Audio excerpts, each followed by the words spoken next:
Reels वाली बहू।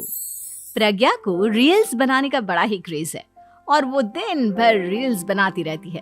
खाते पीते घूमते फिरते घर में कॉलेज में रील्स बनाने के कारण प्रज्ञा पूरे कॉलेज में हाईलाइटेड है।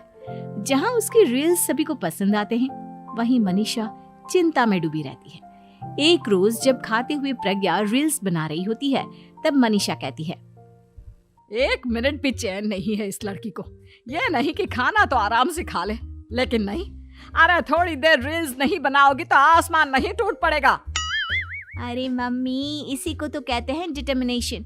तुम नहीं समझोगी ये सब। हे भगवान, इस लड़की को सद्बुद्धि दे। जब देखो तब टेढ़ा बाका मुंह बनाती रहती है।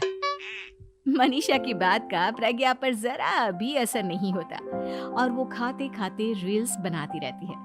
दिन बीतने लगते हैं और देखते देखते प्रज्ञा का कॉलेज भी खत्म हो जाता है। आए दिन कोई ना कोई मनीषा को प्रज्ञा की शादी करवाने का सुझाव दे जाता है। सब ठीक ही कहते हैं, प्रज्ञा की शादी कर देनी चाहिए। अपने घर के काम काज में व्यस्त हो जाएगी तो खुद ही ये रील्स और नाच गाना बंद हो जाएगा।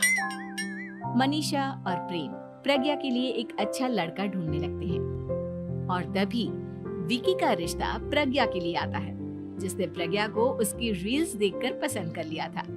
अगले दिन विकी अपने माता पिता के साथ प्रज्ञा के घर पहुंच जाता है और प्रज्ञा साड़ी पहने हाथों में चाय की ट्रे लिए उनके सामने आती है। जब विकी को पसंद है तो हमें भी बहू पसंद है।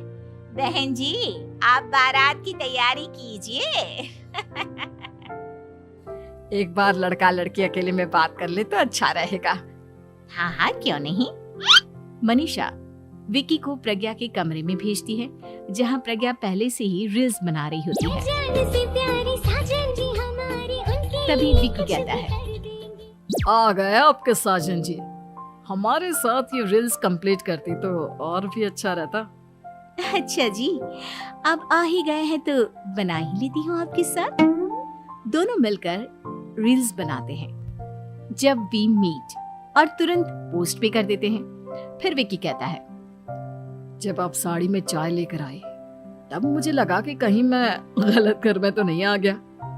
अब सही है। दोनों की शादी पक्की हो जाती है और शादी के दिन भी प्रज्ञा रील्स बनाने से चूकती नहीं। यहाँ तक कि बारात के समय भी नाचते हुए रील्स बनाती है। सभी लोग प्रज्ञा की तारीफ के पुल बांध देते हैं और प्रज्ञा नाचती गाती अपने ससुराल चली जाती है। सब कुछ अच्छा चल रहा होता है। प्रज्ञा यहाँ भी दिन भर हर चीज की रील्स बनाती रहती है।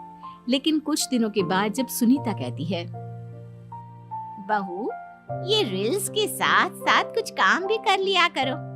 वैसे तुझे और क्या क्या बनाना आता है? मम्मी जी, वैसे तो सब कहते हैं कि मैं सब कुछ अच्छा बनाती हूँ, लेकिन मुझे लगता है कि मैं मैगी अच्छा बना लेती हूँ। हाँ, कॉफी भी अच्छा बना लेती हूँ और मुंह तो सबसे अच्छा बना लेती हूँ। हैं? अच्छा अच्छा। सुनीता अपना माथा पकड़ लेती है और कहती है, बहू, कुछ खाना बनाना भी सीख लेती। मम्मी जी, मैं लंबी प्लानिंग कर रही हूँ। जल्दी ही मैं इतनी फेमस हो जाऊंगी कि मुझे पैसे मिलने लगेंगे। हम दोनों सास बहू राज करेंगे, राज नौकर काम करेंगे और लोगों की तो लाइन लगेगी हमसे मिलने के लिए। तेरा दिमाग खराब हो गया है क्या बहू? हंसी मजाक तक ठीक है, लेकिन इस तरह घर नहीं चलते। जितना जल्दी हो इस घर के तौर तरीकों को सीख लो। प्रज्ञा मुंह घुमाकर चली जाती है और तुरंत उसी वक्त एक रील बनाती है। ये देख सुनीता का गुस्सा 7वें आसमान पर चला जाता है और विकी के घर आती ही सुनीता उसे सब कुछ बताती है। विकी भी अब प्रज्ञा की इन हरकतों से परेशान हो जाता है। तुम टेंशन मत लो मम्मा, मैं देख लूंगा। विकी कमरे में जाता है तो देखता है कि प्रज्ञा रील्स बना रही है। विकी बड़े ही प्यार से प्रज्ञा से कहता है, प्रज्ञा, इन सब के लिए मैं तुम्हें मना नहीं कर रहा हूँ, लेकिन फिर भी हर वक्त तो ये अच्छा नहीं लगता ना।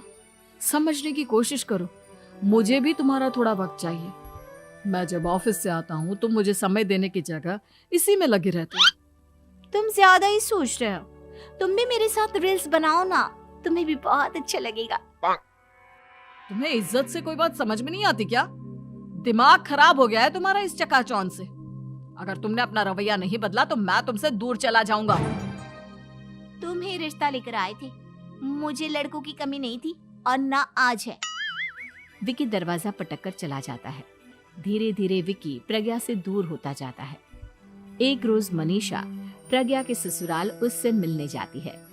तब सुनीता उससे कहती है, बहन जी, अब आई हैं तो कुछ दिन यहाँ रहकर जाइएगा, आप ही का घर है। हाँ मम्मी, बहुत दिन हो गए तुम्हारे साथ एक भी रील नहीं बनाई मैंने। प्रज्ञा तुरंत अपने फोन में रील्स ऑन कर लेती है।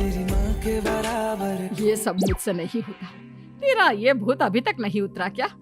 बहन जी, आप कुछ कहती नहीं क्या इसे? जब आप ही कुछ नहीं कर पाई तो मैं कर ही क्या सकती हूँ। सास तो वैसी ही बदनाम है।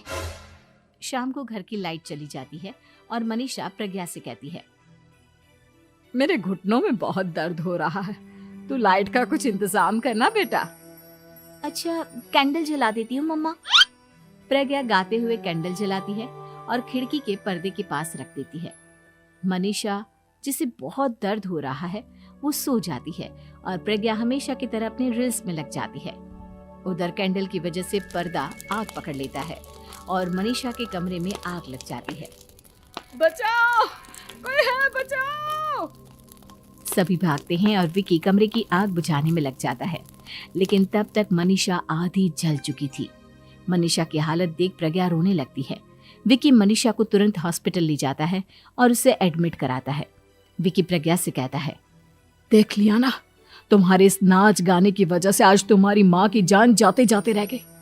अब पता नहीं तुम और क्या चाहती हो। उधर डॉक्टर कहते हैं, इनकी हालत बहुत नाजुक है, आधे से ज्यादा जल चुकी है। प्रज्ञा रोती हुई मंदिर में जाती है और भगवान के आगे जाकर कहती है, भगवान, मेरी माँ को ठीक कर दो। मैं कसम खाती हूँ, हाथ से ये रील्स बनाना छोड़ दूंगी। बस मुझे मेरी माँ वापस मिल जाए। 2 दिन बीत जाते हैं और मनीषा खतरे से बाहर आ जाती है। पेशेंट अब ठीक है, आप लोग